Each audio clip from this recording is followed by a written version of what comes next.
So Joanne and I decided to have a conversation about something really cheerful. See, we're laughing. Woohoo! End of our life. personal experiences with losing both of our parents. We're at a generation, obviously, we're in our 50s, we're Gen Xers. A lot of us are losing our parents, and it's that whole experience of end of life care sometimes, and then end, and not just things that you don't expect, what you have to deal with, but also even relationship wise, it does change family dynamic, whether it be when our dad passed away or when our mom passed away and then we didn't have both parents.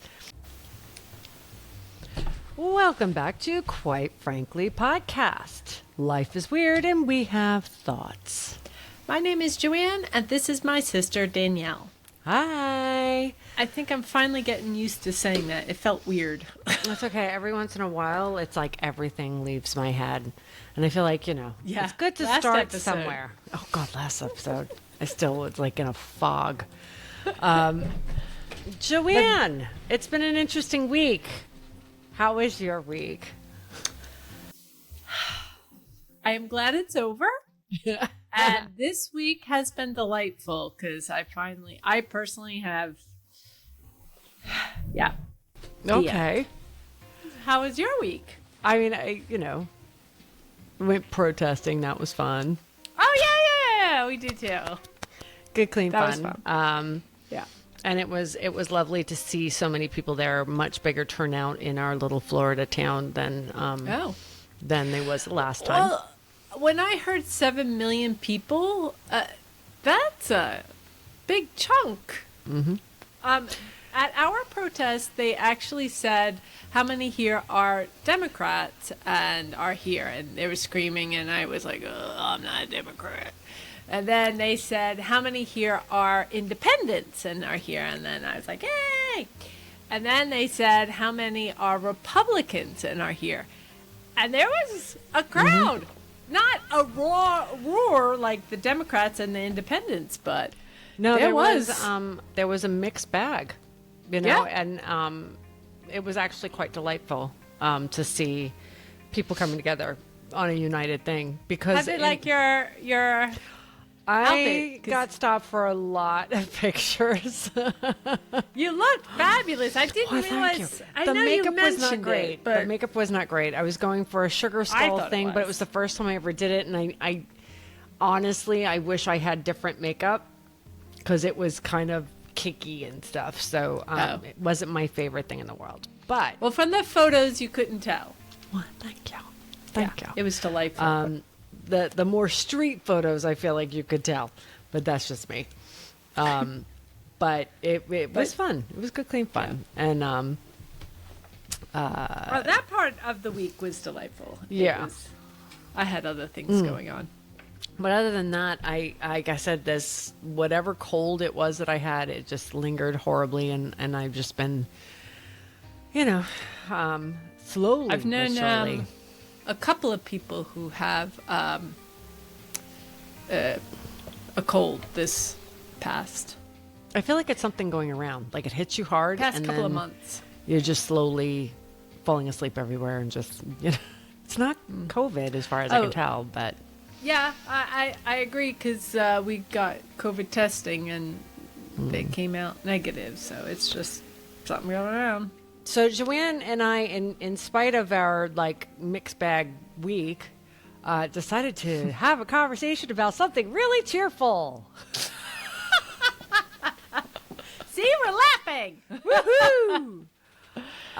We are decided to talk about end of our life. personal experiences with losing both of our parents. We're at a generation, obviously, we're in our 50s, we're Gen Xers.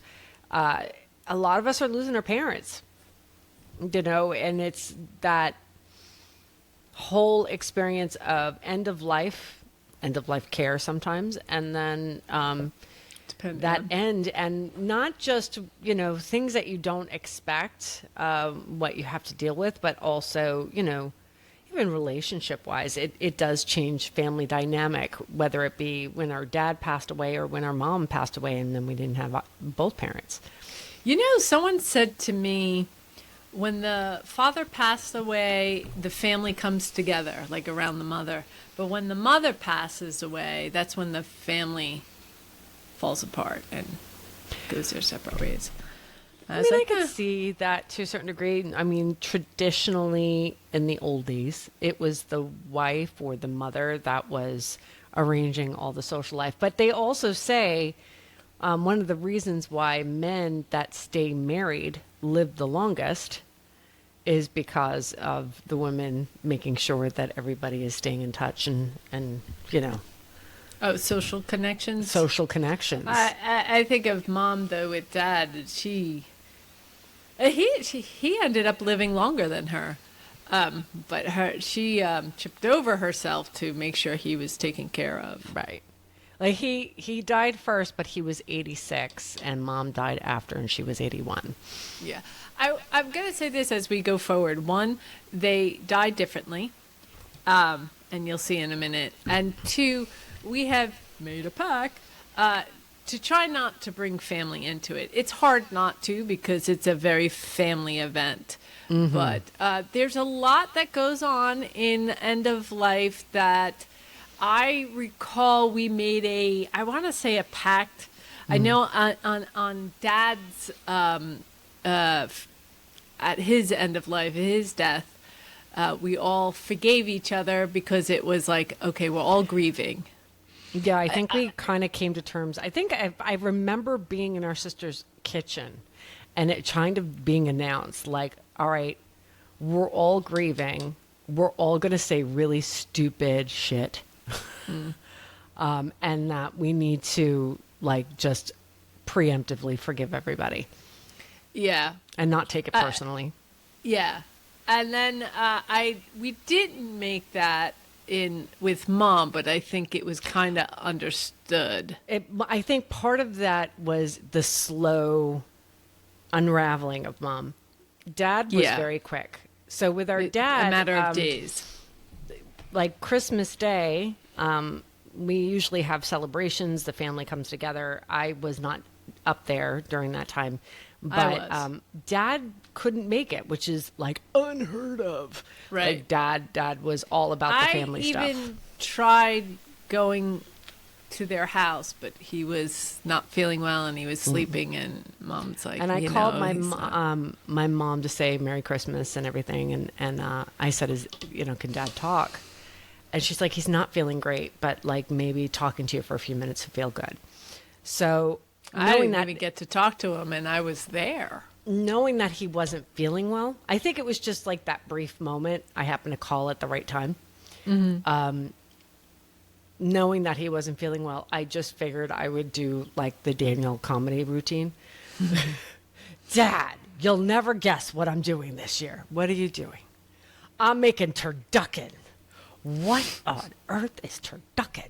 He doesn't know what at the time he didn't, or he went. Maybe the term seemed a little weird, and I said, "Dad, it's a turkey with a duck inside of it, with a chicken inside of it." Did you really make a turducken? Yes, I did.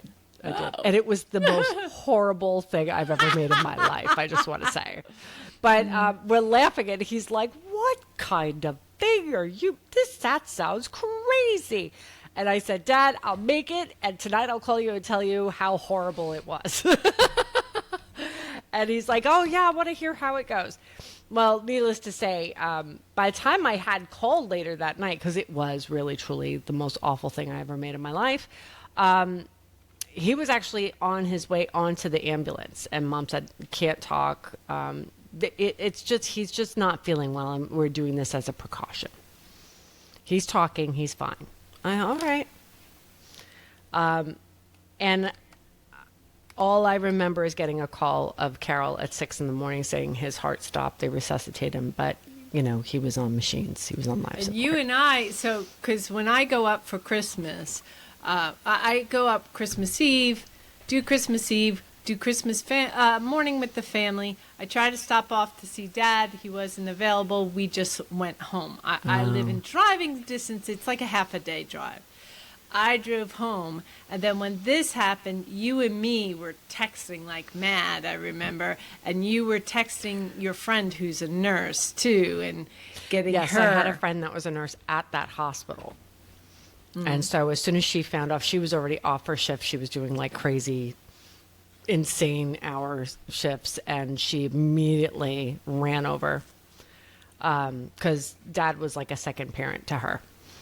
She lost her dad when she was very, very young. But you know what? It was. I always consider myself very lucky that my friend made it very clear that I should be prepared. She saw his chart, and so I was very kind of like I knew. I think some people might have still had a little hope that he was going to come out of it, but well, everyone agreed that this. I think it took a second. And when I say a second, I'm talking 24 hours tops for people to come to terms with it. I think because of your friend, I had come to terms with it soon. The only thing I did was they called me and asked me if I wanted to come up. And she's like, I have to know in 45 minutes. I don't know why it was 45 minutes. But I got off the phone and I kind of knew right away, but I had to drive back up. I wanted to see if anyone would come, make all those arrangements. And that went pretty quick because it was decided I would just go up. I regret not bringing the kids after the fact, but I think one of them had something. But so anyway, when I waited the whole 45 minutes, partially because I'm just going to sit here. Processing. I had already made the decision, and I had already agreed, yes, you can pull the plug, take the tubes out. But I was like, before I call her, it's almost like, is it not Pavlov's, Schrodinger's cat. The cat's in the box. You don't know if it's dead or alive. It's both for that moment. It was that kind of feeling, and I just sat there. 45 minutes came up. I called and said, I'm coming up. I think it was a bit of a disappointment that they had to wait for me. But they didn't say anything. They were very polite. And I came up. It's funny because so I don't like a lot of the things that happened during that time I didn't know. Like, for instance, Mom, she couldn't make that decision. Aside from the fact that she was sick, Dad was sick too. Mom couldn't make the decision of, I don't know what is the DNR, I think they call it. I keep on wanting to say pulling the plug. I have a feeling that's like a do very not old resuscitate. school. Yeah, that's a very DNR. old school and probably not a PC way of saying it, but it is what it is. The pull right? the plug? Pull the plug. Well, because you're not pulling the plug. yeah, but he had tubes in them. Yeah. So it had to be, do we take the tubes out or not? Right. Which is a kind of pull the plug moment. Right. So Mom couldn't make that decision. Now, at the time, and then what happens is that they had to ask all the kids that whether or not. Go ahead. To be fair, I think she knew, and I think she did. I just think she didn't want to be the one who signs the paper. What Mom told me was two things. She said, your father made it very clear to me, no matter what, fight for him. Yeah. And she's like, two, she also knew, and she knew he was gone, it was very clear. We all kind of Right. did, except for maybe a couple. The second part was she knew if she made that decision, there were going to be children in our family that were going to hate her to the day she died. And that if all of us agreed to it, that would be our decision. I didn't know that about number two. Yeah, I did. We had a conversation about it. And I'm going to be blunt. She ain't Well, wrong. let's move on because there's a lot to cover in this but episode. I think the point is that they need, what I was trying to say is that the hospital needed every single one of us to agree to it. Okay, for dads, I'm going to go over some of the things I wrote down. We go over for both, and you could see the differences in both. Because our mother, when she passed away, it took months. Our father took a couple of days. Yeah. So for Dad's death, which was a couple of days, what was something you didn't expect? Was how quick it went. Yes, the speed of everything, which now in retrospect, I almost feel like is a strange blessing. Yes. But the speed of it. I think that's the way I want to go. I know, right? The speed of it and the, I think that whole like agreement with the siblings was a little bit like everyone agreed. I didn't know of it. Well, after a fact, I think I heard some angry voices. That surprised me, like whether it be the agreement on, the machines to, I think it was quite remarkable how much all of us like stood together and unified. Yeah. Mom, I know for a fact, literally did not remember really anything that happened during that time. She had a really bad cold at the time, and I keep thinking, I've had those colds, and you can barely think. And then when you come out of the fog, I can't imagine what that was like. That, and I think she was in shock. Yeah, that too, yes. Yeah, I think she was in shock. The other thing I was eye-opener was it wasn't bad, but the funeral process and the amount of people who came out was astounding. Yeah. Yeah. I think even when he went into the church, because it was I didn't know this priest because, we were very involved in the church. So I think he was surprised to see. And it's like, you have no idea. Yeah. This is how involved a family was with this church. Yeah.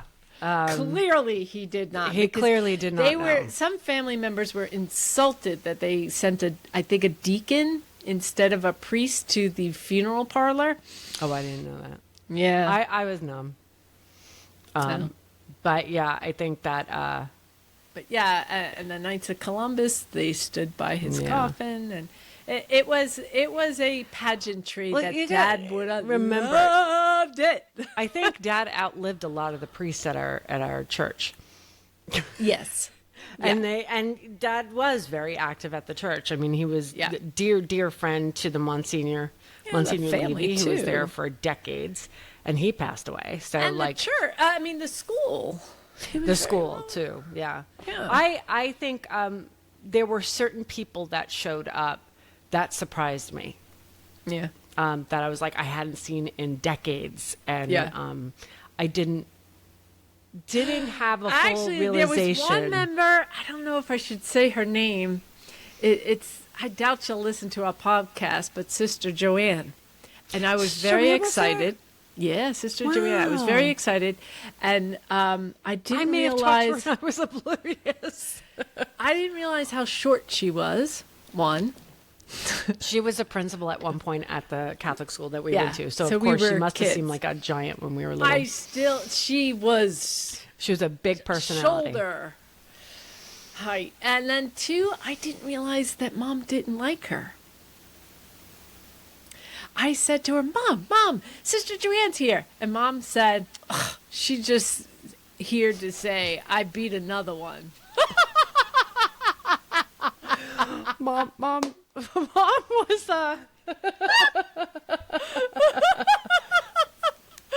Anyway, that was funny. Oh boy, Mom was definitely in a mood for a good reason, but that's not his point. All right, hardest decision. I was surprised by the children's librarian. Oh, you did tell me she came. Yeah. I have issues with the children. I was surprised that she was there, and it was lovely that she was there. Dad was a very congenial guy. People liked him. He was that kind of person. the hardest decision. We didn't, other than having to say, yeah, pull On the a personal level, plug. everything moved so fast. I was living in Florida. I was not making that much money at the time. It had just been Christmas, and I had to make the decision how I was going to get up there, and whether or not to bring my boys. And I couldn't afford to bring my boys. Yeah. And that was hard for them because he lived with us at one point. Right. But it was like everything moved so fast, and I only had so much money, and I had to make a decision right then and there. Right. And so it is what it is. But I that is probably the only thing I regret out of this situation. Because the other option would have been to drive up there. But I was a freaking mess. I was a freaking driving mess. up there. It was close to New Year's, so icy. Yeah. I That was is- emotional. Plus, school was going to be It starting. wasn't that icy. I did drive it. And it wasn't that bad. Well, I don't know if I it don't was icy or remember. not, but like it could have been. Yeah. Fair. But yeah, I do regret that. That was my big regret. My big regret was not bringing the kids. Yeah. Now that's a regret. That's not our hardest decision. The hardest decision is saying, even though I knew he was gone, just saying, Okay, no, my I don't want hardest to. decision, but I was resolute in it, was not going to the hospital when they took him off the machines Oh, I was there. to say goodbye. I couldn't do it. And I had heard too many horror stories from people I knew that had to do that with their parents. That was an image that haunted them for years until they could let it go. And I'm an emotional, big, giant You ball are. of emotion. And I am not. yeah, I mean, not that I don't have any, but, but compartmentalizing it's just, that would have been hard. And then I kind of made I I don't also think I need convinced to myself this is his compartmentalize. vessel. This is not dad. Okay. At least that's how I compartmentalized it. And I decided instead, knowing that mom couldn't go to the hospital because she wasn't feeling well, I was like, screw that. I'm just going straight to mom's. Okay. And I sat with her. I don't remember you not being. Yeah, no, I was remember James was hysterical. Oh, I will tell you. So they're going to take out the tube, and we're all standing there. We're all holding hands, and we're standing there because we're expecting them to take out the tube and him to die. So he takes out the I tube. think people don't realize that's not something that happens like that. I know. So we're waiting there, and they take out the tubes, and we're waiting, and he's not dying. He's waiting, and finally I went, "Ah," and I grabbed the big chair, and sat down. I was like, we're going to be here for a while. And then everybody sat down. Guys are too funny. Yeah. No, it was, we had a good time while we waited. He did not die while we were Had there. a good time while we waited. Well, here's the thing. Were you Here's handing the out thing. cocktails, Joanne? We could have, but, beer would have been German beer. German beer. So we have been told, and this, I believe, happened to us, they pass when you leave. Mm-hmm. And we all left. Somebody came in. We're not going to discuss this. And he passed them. Yeah. So, anyway. It doesn't shock me that he was waiting for y'all to leave. Get So out. What? I think he was having a good time. James was cracking jokes, and you know how he is. And then we were just reminiscing. So if he could hear us, I think he was hanging out. So the quiet moments. What is a quiet moment you had, or a tender moment during that process? I remember very distinctly holding Dad's hand. We went in there, and it was hot. That I didn't realize he had a fever. That was one. And two, a priest came, and we said prayers, and apparently he came the night before, but one of our sisters asked the priest to come again because she didn't feel it was done right, I guess, or something. I forgot what the mix-up You was. didn't do this Yeah, right. I didn't do it. I don't think it was that. I think they weren't sure it was done or something like that. And then he went to the room, and somebody in the family, a family member, sent a priest from their church, and he came in and gave. So he had like 3 or 4 last right. Dad would have loved that. He would say, "That's because I'm special." I know. Triple the fun. So that was Jesus is going to open those gates real quick. Yes, But yeah, that sounds no, like that he would have too. enjoyed that. As Yes. silly as that, many people might have been like, "What the?" No, he would have Yeah. loved that. He would have loved it. Yeah. He would have loved the whole pageantry. There was a lot of pageantry. Yeah, Mom wasn't But as much. I'm into sorry. pageantry, So, but what Dad was your quiet moment after I said all that? Not necessarily with Dad. We'll get to Mom in a minute. Actually, Weirdly let's enough, finish the up with two, Dad. and both of them involved you, I have- Joanne. Ooh, I'm lovely. I Just kidding. No, I know we spent a lot of time together. I do remember standing there over was the... you and I in an absolute panic because we didn't want to see Dad's body for the first time with other people around. Oh, yeah. And yes, they do allow Yeah. the family to go in early and stuff, but you got to remember we have 10 brothers and sisters. Yeah. So you and I We're like, let's go snuck- early. Yes, we broke Yeah. into the funeral home. Bro, In fact, the door was I open. know, the door was open, but I have to admit, the funeral director came in was like, "We're Yeah. like, sorry." It was fine. They say we wanted to part get of here. it We was- explained, and they were fine with it. Then some people might think this is weird, but I wanted to record on my phone like all of the flowers and everything like that, the coffin. Because Just there were some everything. family members that didn't come, Yeah, too. in case a family member that couldn't make it could see. But also for my boys, if there was ever a point where they would need to have that closure. Oddly enough, my ex-husband needed it. He really Oh. did love Dad. And so he was really That's grateful the for that. thing. All sorts of people that we Yeah. want to wring their necks. Yeah. Just adored Dad. I can Adored only think of one that Dad didn't like. So that was one, because it was quiet and we didn't have the pressure of other people being there. And we can be curious about the moment without feeling like we're being weird. So thank you for that, Joanne. Oh, Because You're it welcome. sounds funny. But I actually really appreciate. And the next thing, what we wish because I was we'd going to say known. there was a second moment, and it was one of our sisters had a little bit of a meltdown.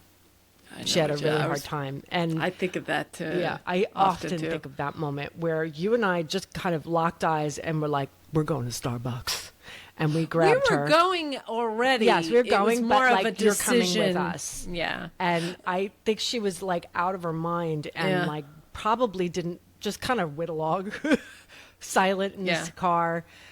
We were talking about like books and stuff. And then when we got up to the Starbucks thing, they said, "What do you want? Do you want it larger?" And she was just like, I don't know. And they said, "More espresso, less depresso." And we just all started cracking up.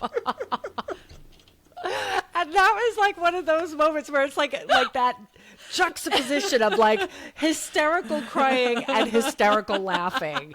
It happened a lot Yes. during that weekend. Yes, there was a lot. That's one of the things that I didn't expect was Hmm. this laughter and joy and this real deep sadness. Yes. So yes. So what we wish we'd known for dads. What we wish we'd known. That's a good question. So it's always hard for me to make comments because I am kind of detached from the family crowd there, and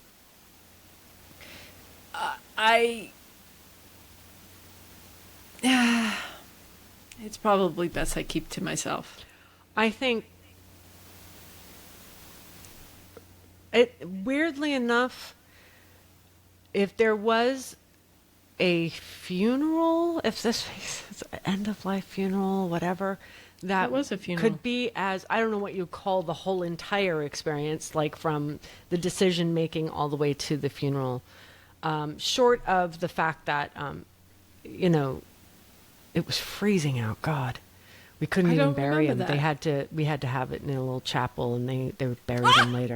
Yeah, We and were and talking about the guy who the gave priest, it. the priest that came in to do this service, literally, guys, if you can picture Bernie Sanders doing a homily, that's And we're here together together. pray He even for looks our like him. loved ones. A little bit. Yeah, I think he was a little confused by us too. and we just sat there giggling. You know what? It's not more of a wish I didn't know. I don't want to say confusion, but I remember having to go up. You know, as family members, you go up and you put the rose on the coffin. And going down the church aisle when you go down with the coffin, trying to look sad. I know that sounds weird, but it was more of a. I was apathetic at the time because it's just happening. Yeah, no, to, it's like having it's to. you go from swing to swing, and you don't know which moment is going to hit you. So, like being at the church, going performative- down the aisle, like Yeah. I had one of my dearest, bestest friends, Ray, like stood by my side on this whole entire thing, the whole entire thing. I even stayed at his home with his partner, and literally him practically carrying me to the front seat, only for us to sit there and him going, That's- "Oh crap! Are we supposed to do Eucharist? Crap!" I'd be going, "We'll just sit here." So I have stories of that I can't tell you. I So don't we wanna went do it from on air. hysterical crying to him Yeah. making me laugh. Well, so And they for go, "Do you me, need some liquor? Stop But- it! We're at church. Oh, yeah. They have liquor up there." TJ brought. Remember? No, TJ that wasn't had TJ. a- That was Ray.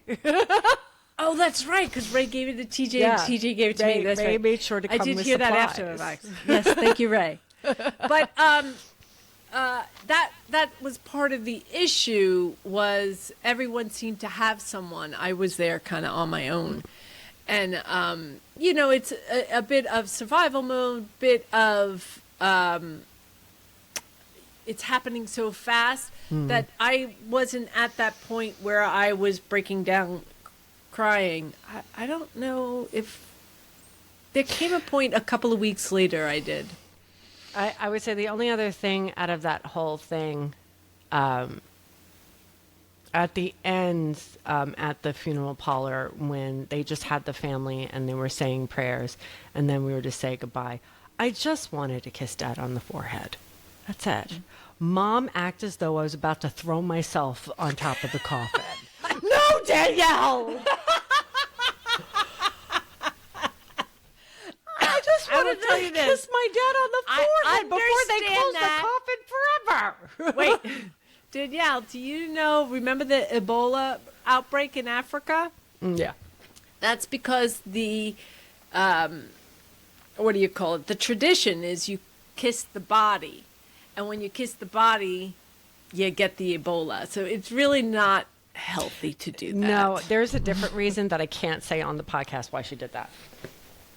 Oh, okay. We'll talk I'll about have it to tell later. you later. See, a lot of family secrets. So But- yeah, I can't. And you'll find that too when it comes to it. I guess you could say it deepens the relationship a little bit, but also there's a lot of things that happen that you're like, what the hell? Right. And But- we don't want to No. upset anyone because we understand these are high emotions. High and- emotions. And, Yeah. But in a weird way, if there could be a close to perfect end of life funeral, whatever, Yes. with a family, I would feel as though that was it. Holy Everything cow, yeah. from like Mine will not be like that. no, like even right down to the amount of people that showed up, the Knights of Columbus, There was the color guards. hundreds. Yeah. Hundreds at his It just kept in the filtering church. And Yeah.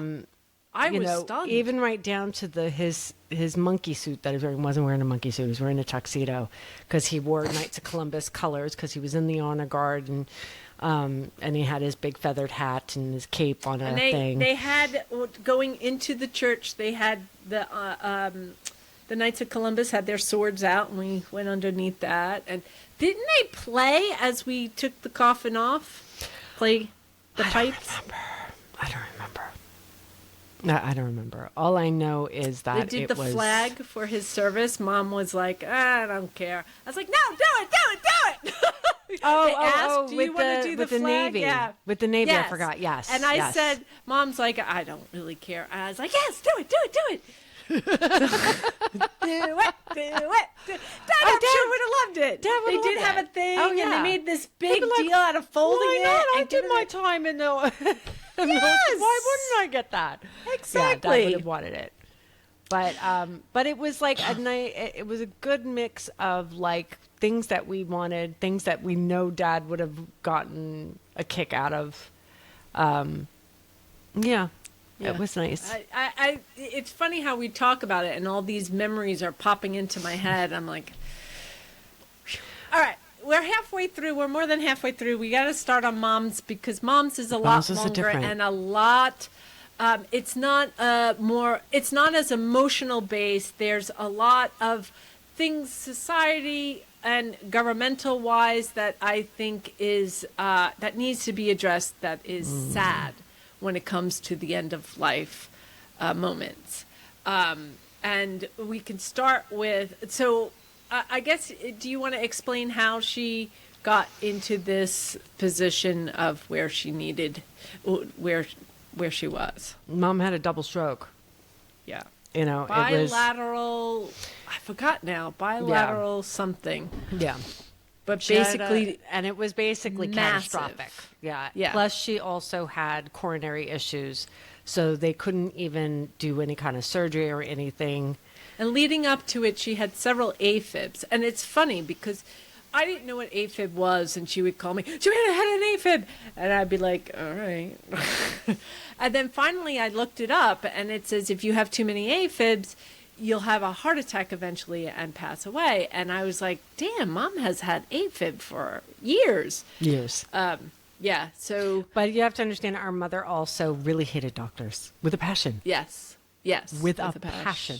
To the point where, you know, she'd find out she was pregnant, call the doctor and say, hey, just want to let you know, pregnant again. I'll see you when the time comes.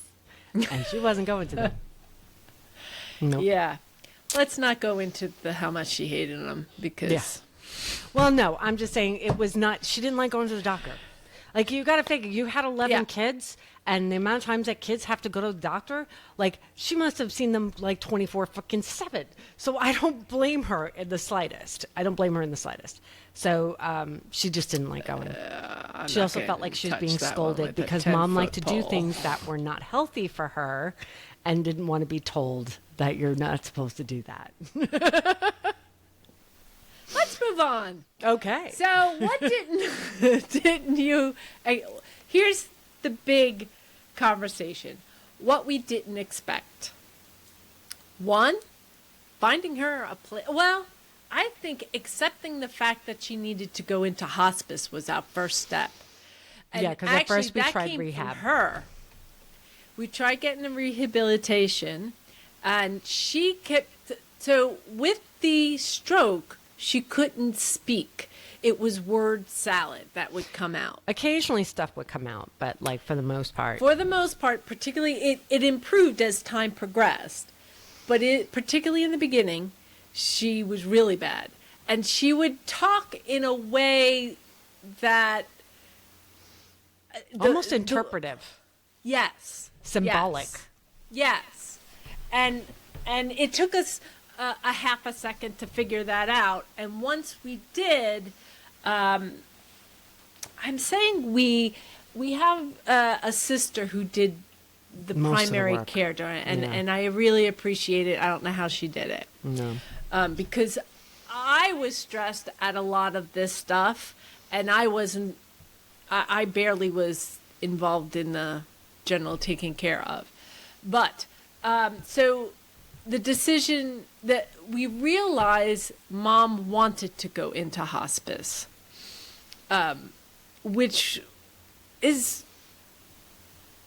I'm going to say it, even to this day, I believe mom probably could have been rehabilitated and gone back home. Let me finish. To this day, I do believe she could have. I don't think she wanted to. Well, that I agree. And I think after my dad passed some years earlier, maybe 5? Yeah. 4 or 5 years earlier, she maybe a bit more, but I think it was 5 years when she died.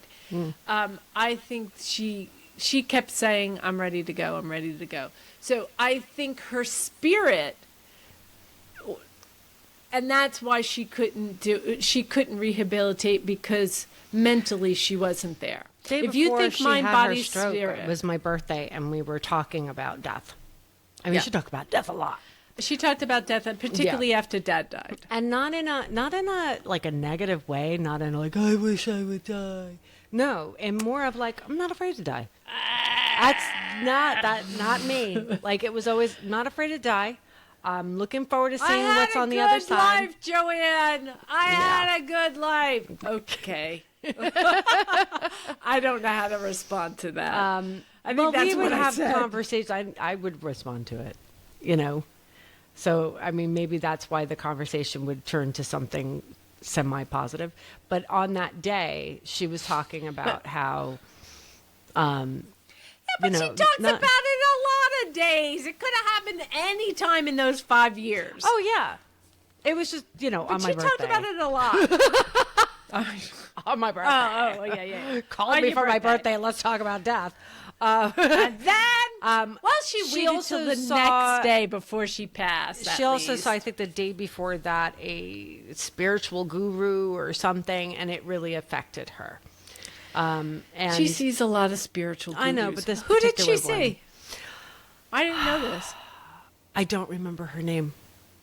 Okay. Nancy, I think, may know who it is. But the woman was older than Mom, which I thought was interesting. She met her face to face or on the phone? Yeah, face to face. Okay. And this was not any kind of traditional. And did the woman say she was going to die? No, I think it was more like, I don't know what it was, but for whatever reason, Mom was very happy and very inspired and felt so good talking to this woman. I went to a psychic, apparently, I was told a good one, like a week before she passed. And I was like, she could have said something. Oh, you mean like, okay. So I had a psychic tell me a couple of months before. She said, something's coming up with your mom. She even said March, and said she's going to need a lot of support. And I remember thinking in that moment, a lot of love. She's going to need a lot of love. And that's all I'm going to say about that. And I remember thinking to myself, Mom's going to die.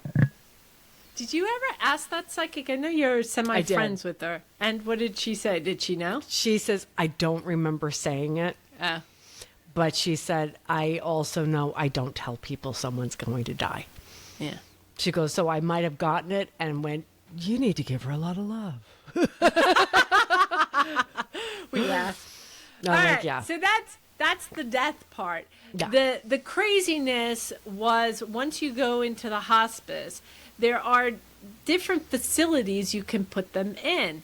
And what we didn't know, these facilities are ridiculously priced. We're talking, I think it came out to about $12,000-13,000 a month. Yeah. This was that now. And we were lucky to get this. There are state facilities, because I remember saying to one sister, I said, how do people afford this when they don't have the money? And she apparently asked the hospice lady, and she said, there are state-run facilities. Nancy looked at him. Oh, I said her name. She went and looked at him, and she said, they're like prisons. It's so depressing. Yeah. It's a little horrifying what's out there. And I think when you start to realize, and I'm not even going to pretend or discuss when it comes to the insurance and what happens to their money, how it has to be used up for the insurance to kick in or whatever the hell it was. It was confusing as hell. Yeah. But it was a bit of a lot of paperwork and stupidity that our sister had to deal with. And so just be aware. I mean, we can go on a rant back to why we feel as though there should be reform. But So our father, they had insurance, death insurance or whatever it is, and it covered everything because he died quick. But once you put them into a facility, because I always thought hospice was run as a nonprofit, and it is. And the one that was working with them was a nonprofit, but they were coming to visit the facility, right, as opposed to it was a facility she was going to. So I will also want to point out, now that we're talking about hospice, there was talk of having home hospice. However, our mother was quite large. And the nurse that we were speaking to said, I can't pick her up. And to be fair, the hospital itself, or the organization that the nursing home my mother ended up in, would have this contraction every morning to pick her up and put her in the wheelchair. And it was more than just her weight. It was also she did not have control of a lot of her body. And the use. The use of it. But also, I honestly feel like when you say control, it sounds like it's moving on its own. What I'm going to say is cognitively, I think she was not always there. And so there's a little bit of unpredictability of what her reaction to being moved was. So having a singular person from home hospice to have to, like, say, even turn her by herself was, I think, personally would have been a risk. I'm also going to point out, and I don't mean disrespect, and I truly believe this is just separate. We had different experiences. We came at different times. I think there was only once we overlapped. Yeah. But we did have different experiences with our mother. But the cost was astounding. And in some ways, I am grateful she died in 3 months. Yeah. Because it was astounding. I can't imagine. After that happened, I looked into it, and there are families who will lose their house just to make sure their family member has a good ending to their life. And that does not seem right to me. No. So, I mean, heck, I mean, you sit there and think, when a person claims bankruptcy, they typically do not lose their home. I didn't know that. Yeah. If you claim bankruptcy, you can usually keep your home. There should be some protections. Yeah. From certain things that, like, family members, whether it be family members, because, like, again, like you're talking about, what if it was dad that went first and it was lasting a long time? Like, does that mean mom loses everything? Yeah. It's not just mom, it's the children who have to pay for a lot of stuff afterwards. Yeah. If the family member doesn't have the money. Now, like I said, they do have state facilities, but apparently I didn't go into them, but apparently it's depressing. They do have home hospice, and I gotta say, so I'm in Weight Watchers. I talk about it occasionally here, and damned if I get into a similar situation, because I don't want to do that to our kids. Now, we also, and it was funny because we got it a couple of months before Mom went into this, we got that insurance that if we need care, it pays for it. So, So there's that. I don't know. In retrospect, I don't know if that covers hospice. I should check. But All I know is that if there was anything, when we were asking questions, I feel like if there's one thing that makes me angry of that whole scenario, and I want to be clear, this is no one in our family's fault. Everybody tried very hard to do the right thing. The thing that made me angry was the fact that Mom and Dad did try their best to do what was right. They got insurance to supplement the Medicare. They, had money, that they saved for, retirement and stuff. They were frugal in some ways, not always in everything, but like frugal in a lot of things, Right. And they were a regular, hardworking, middle-class family. And ultimately, they did what they thought were the right thing. And I feel as though, in particular, the supplement for insurance for Medicare was very predatory. That she winded up getting one that was lesser than most. Because quite she frankly, also changed states and didn't change her license, which was a issue. But the bottom line is that it didn't. I mean, she only was there for a few months too, so we got to put that in perspective. But yeah, but it's funny because the week before when I was or I think I was up there for Christmas. I said, "Mom, did you change your insurance yet?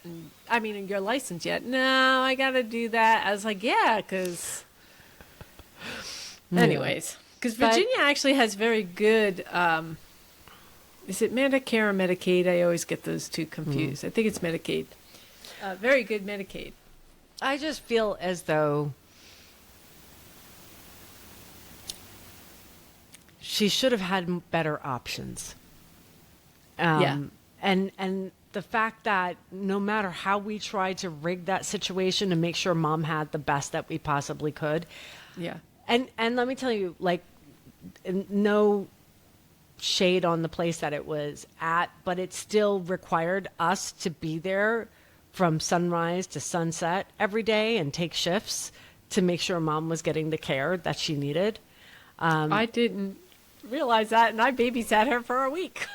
Yeah. I was there because I knew this was the end, but I didn't know that was required. Part of it because just being present is going to keep people.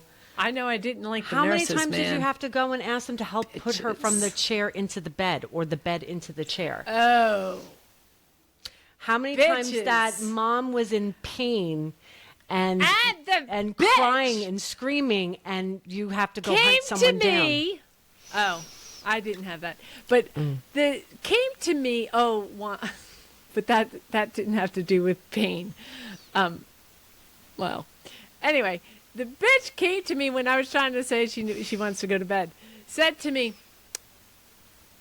your other sisters don't give me this problem.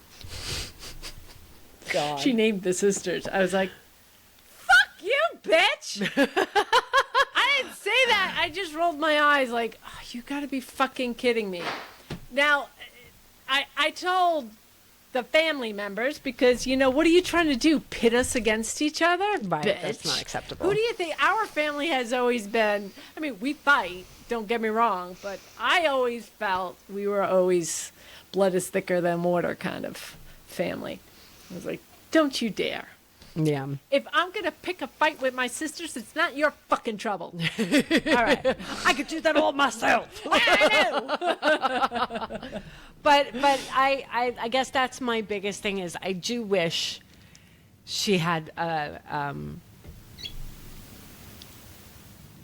access to something that was a little bit better. I thought it was quite nice. I didn't have a problem with it. I didn't like that it was in memory care, but I don't think she knew.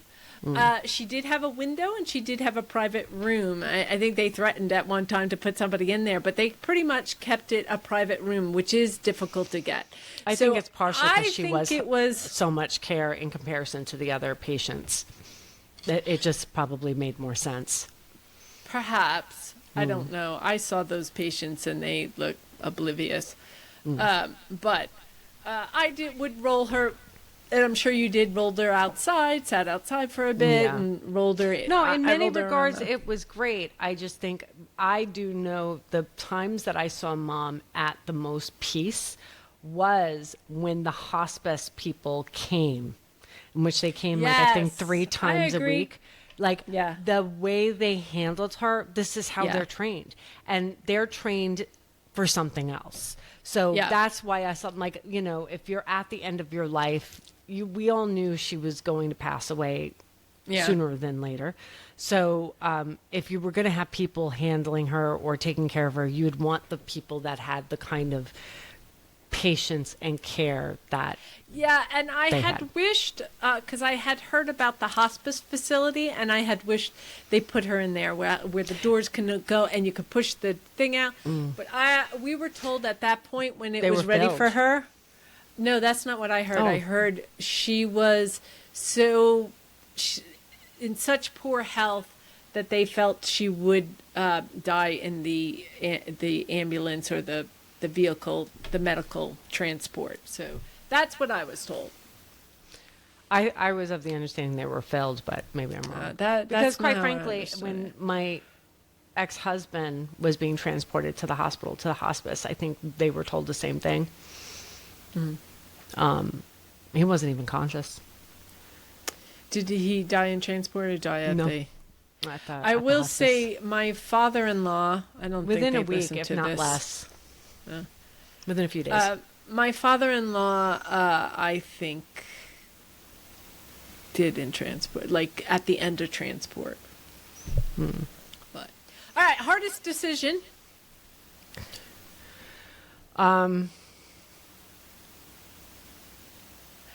Deciding to go up.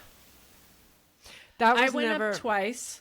That well, was see, never. I just lived hard. close by. I lived close by. I could be up there frequently. I was not. I was up there for that 1 week, and I was up there in the very beginning when she was in the rehabilitation. I went there twice, 10 days each time.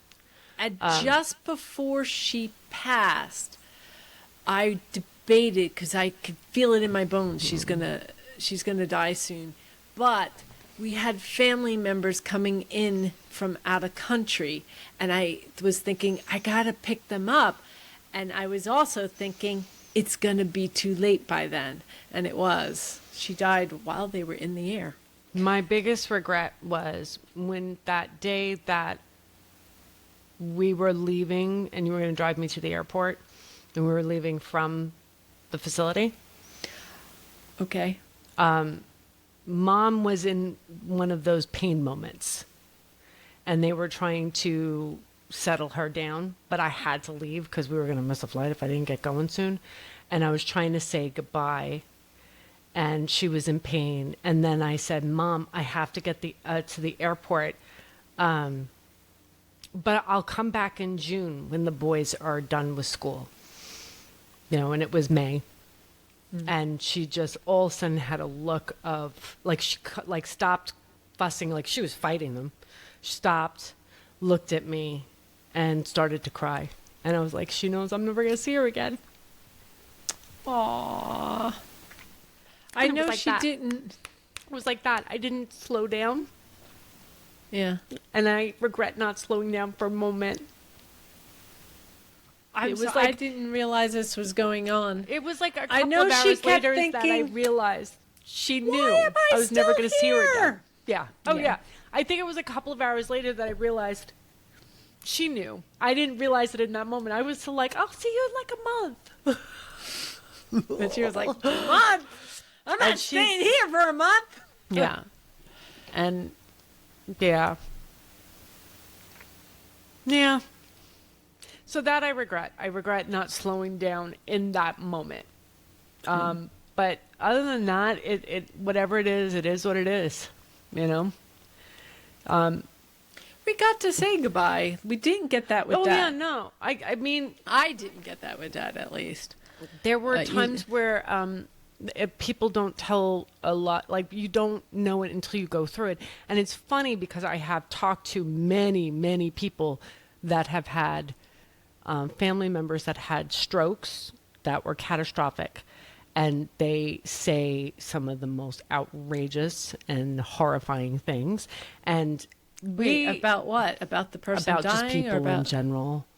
Oh, you mean when they the die? patient? No, the patient. Yeah. The patient. Mom did too. Oh yeah, Mom did too.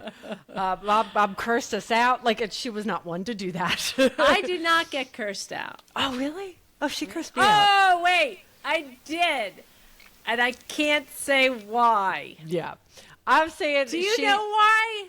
I don't. You could tell me later. But I think I told you, but I'll tell you later. Yeah. But no, she did a few times with me, and it wasn't really a curse out. It was really like, "Oh, Joanne." The doctors like made it clear that like you need to understand that's not your mom. That's not your mom. Love. Oh, for this you. was Mom, but all right, I gotta move on. Okay. All right, how about a quiet moment? Because we're getting on an hour. A quiet moment that you enjoyed as she was passing those 3 months. Going there, and Mom was having a hard time settling down, and I said, let's put on Ted Lasso. So we put on Ted Lasso, and I sat next to her, and I was so tired. It was the end of the day. I was thinking about whether or not to leave, and I put my head down on the edge of the bed because I was getting a headache, and Mom started stroking my hair. Her doing that as a kid when we were kids. I missed that. So I just, and then I just got up, and she goes like this. She goes, "You're a good girl." She said to me, "Joanne, go. Just go." Oh, shit. I'll say, go play. Go play. Go. Yeah. It was around 5, 6 o'clock. Yeah. Go. Joanne and I will leave now. Okay, go play. Go. Go play. Our sister-in-law put it in perspective, though. She said, the adults, the older people, there comes a time they take a nap, and Mom did take a nap around 4 or 5 o'clock. She wanted me to. That was when she usually was like, "Okay, go, yeah, go, get out." Around 4 or 5. I'm tired. Yeah. So I think that was just one of my favorites. I need a nap. And it's what I think I try to remember over some of the more contentious moments with her when she was in pain and stuff like that. I remember when I was with her for that week that Nancy had to go away. And I remember bringing her out into the courtyard they had there, and we just sat. It was very lovely. The other time I remember was with you, was the tea. That was a good memory.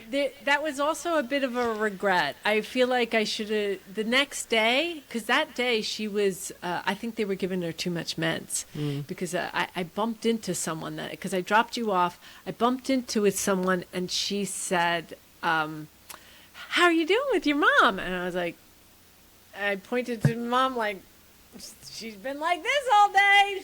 It's not been pleasant." Because she's been, and the next day they adjusted her medications and she was more lucid. Oh, okay. And I thought, should I redo the tea? And it was, I was by myself at that point. So I was like, no. Our mom really liked high tea. Afternoon tea. Yeah, or afternoon tea with the scones and cottage cream and all that. Devonshire cream. We went, her birthday's in March as well, and we went to a tea, and there's a part of me thinks we didn't kill her on her because she loves the Devonshire cream, which is such heavy cream. So anyway, all we did was let her taste it. Like we put it on her lips and she tasted it. It wasn't like it was anything significant. No, I'm talking about on her birthday. And then a week later she had the massive heart attack. I think if it was going to happen, it would have happened right then and there, Joanne. So, or at least the next day or something. I also think, speaking of which, I think when she moved to Virginia, she was lonelier than expected, and she was done. I think that was another reason why she was done. But I think she could have, if she had the spirit and the mindset, she could have stayed. I don't regret her decision. I just do feel that that was the case. Yeah. But I don't think she was in that mindset or spirit for years. I think she was ready to join I don't Dad. think she would have agreed to move to Virginia if she wasn't in the mindset that she was going to leave. Like, What? I think in other words, I think she knew it was the end of her life. Like, again, like she moved from the town that she grew up in Oh. for the first time in 80 years. I have That's not thoughts true. on that. I'm not going to bring that up either. That's another touchy subject. She did move away when she was in the convent, briefly.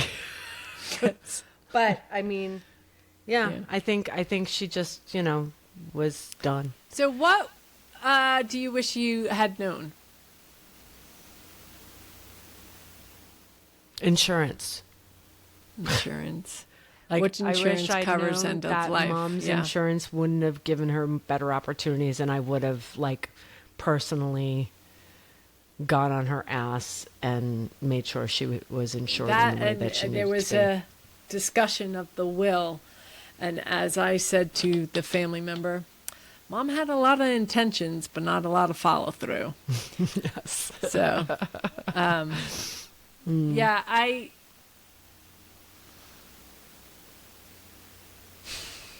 that one, there's a lot of wishes that, so the family dynamic was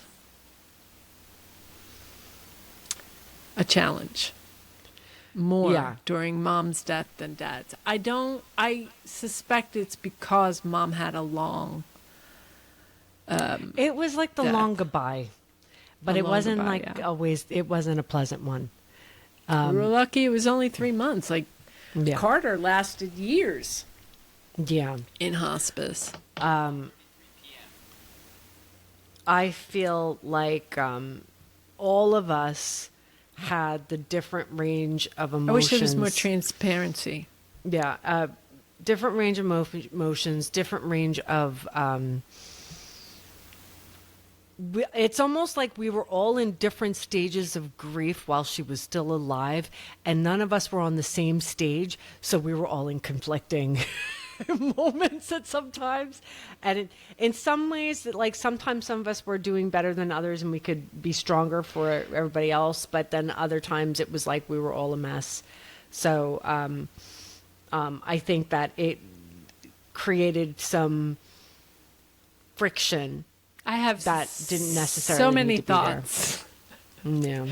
but a lot of those thoughts have to do with family. That I bring that up only because that's one thing you have to prepare for, these difficult decisions, and yeah. Yeah. In order to maintain the dynamics of a family. Yeah. Yeah. If you want to have the peace. Yeah. Because, yeah. And so she passed, and she was in Virginia, and she was buried in New York, so she was cremated. They needed to get they had to call every sibling. Yeah. We have a big family. Every sibling and permission to say it's okay. So they cremated her, and it was brought up to New York some months later. About a month, maybe 3 weeks. She Was died it? at the end of May, and Because I know they had to wait 10 days after everyone agreed to get the cremation, and then they could bring it up. And it was a smaller funeral. I was told it's because everyone felt they had already said goodbye, so they didn't need to show up. Well, I think Because she was a very extroverted person as well, so... she was extroverted, but in a weird way, she was extroverted in a different way than, say, Dad. Like, she knew the names of all the workers and patrons at the Paneras. Yeah. Did she hang out with them outside of when she went to Panera's for a cup of coffee and a bagel? No. We should have invited them. I didn't think of that. But like, yeah, it was, I know they were so sad when Dad passed, like, you know, she had these interesting, I don't know if they call them parasocial relationships. I would have to say Mom dying hit me a lot harder than Dad. I didn't realize how much Mom was involved in my life and in shaping my life than after she passed or around that time. Dad, you know, he did too, of course, but not in the way Mom was, for good and bad. She shaped a lot of who I am today. I can't figure that one out. They were very different. And I was in different life scenarios when each of them died. Like with Dad, literally during the time that I was deciding whether or not to go up, I was told I was getting a promotion. And, you know, not to worry about, take as much time as you want. They were wonderful. But like, I came home from Dad's funeral. I'm like, let's go. Let's go. Because I needed a distraction. And I threw myself into work. And I worked like a dog. And I was also insane. And luckily I had wonderful friends that would like have me like, gotta do this, gotta do this, gotta do this. Oh, my Dad. Okay, we gotta do this, we gotta do that. That's how I was with Mom. Although I didn't throw myself, I had the same scenario in both cases. With Mom, weirdly enough, like 2 weeks before she had her stroke, I had gotten laid off. So, oh, isn't that weird? Right? I got laid off 2 weeks before, and luckily I had a great severance. Like all was good, you know, financially. I often look at it as that this is what made it possible for me to keep going up to Virginia and being present and being able to volunteer time to sit that's with right. Mom. I remember this. If I did not get laid off, I wouldn't have been able to do that. Not to the extent that I did. So I'm going to say that was a blessing. But it also gave you more time to think and to process. Remember you got that poster of all the siblings? I remember very distinctly sitting in the room and just looking at her look at it and go, wow. Oh, that she had a few times. Aren't they beautiful? Oh, I just got wow. They're so beautiful. And I remember even the nurses coming in sometimes and just thinking, that's freaking adorable. Like, she's in her own world. And I'm like, yeah. Thank God for, what was it, Walgreens, that printed up a poster of all of our picture on there. That was an excellent idea, Danielle. I just put our name. I looked fabulous in the picture. Thank you. I put our name under each picture. Pick the picture. Oh, I don't want to do a picture. She took a picture of me like 10, 15 years earlier. But I was trying to move quickly, and I went on your social media, and it was from a long time ago. Yeah. But all your other pictures on social media were like this. It didn't look like you, and I'm like, I'm trying to make it look like you, you know, like all of us. Yeah. But it was. I looked delightful. It was funny, and to have everybody's name under it, not only it you know helped what was Mom, my funniest moment during what? Mom, Mary posting on the text. She was babysitting Mom, and she was on the phone with someone. Got off the phone, and Mom said, "Who's that?" And Mary said, "Your favorite child." And she said, "Oh, Joanne."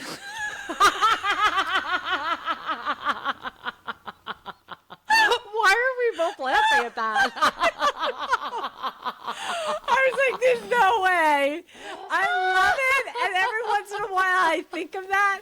But then I think, Mary, why are you putting this on the family chat? You know how many people are going to be pissed off? Oh my God, that's funny. I was thinking this must have been one of her word salad moments. There's no way.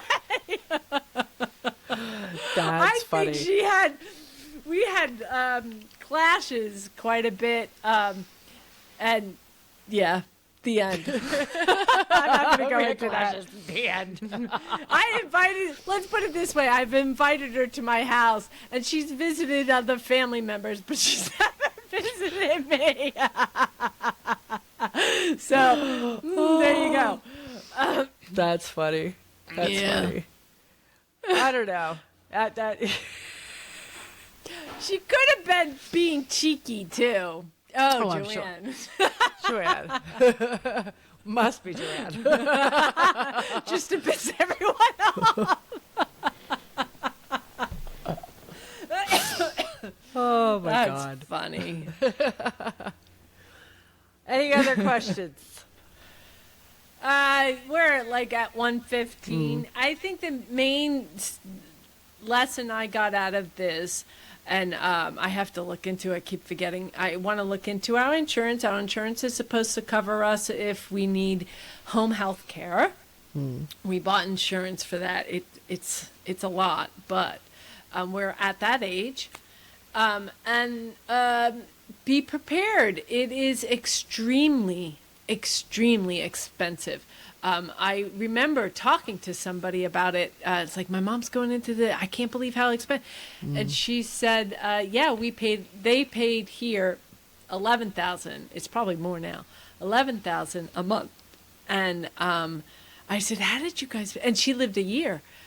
So that's over $100,000, $112,000. And I said, how did you guys pay for it? She goes, my dad was very smart in saving money. I was like, it still shouldn't be $112,000. No. I would have to check with our sister to accurately check on this, but I do recall at one point them saying something along when she was in the rehab, like, well, we're going to send her home. And I remember us I didn't know that. Us laughing. Like, she doesn't belong here. We can't make progress with her.